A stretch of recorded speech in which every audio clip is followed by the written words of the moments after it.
What are the sine, cosine, and tangent of an angle? Sine, cosine, and tangent are functions that relate the size of the angles to the lengths of the sides in right-angle triangles.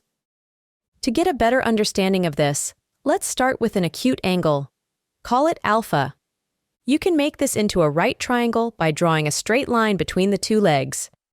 The straight line must be perpendicular to one of alpha's legs, like this. If you choose the length of one of the legs, there is only one right triangle that can be formed with the angle alpha. But you can make a whole bunch of different right triangles by changing the length of the chosen leg without changing alpha.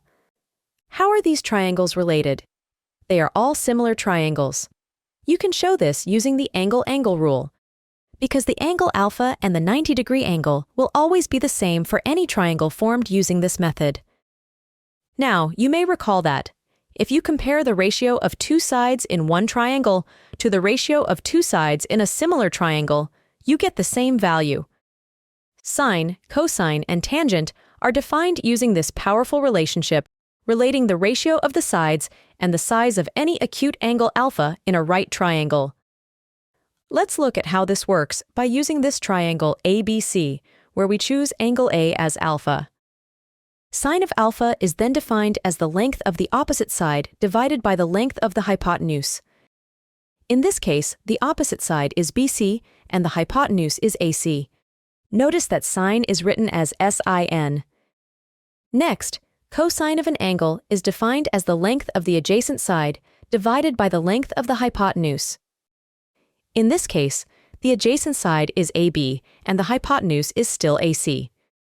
Notice that cosine is written as cos.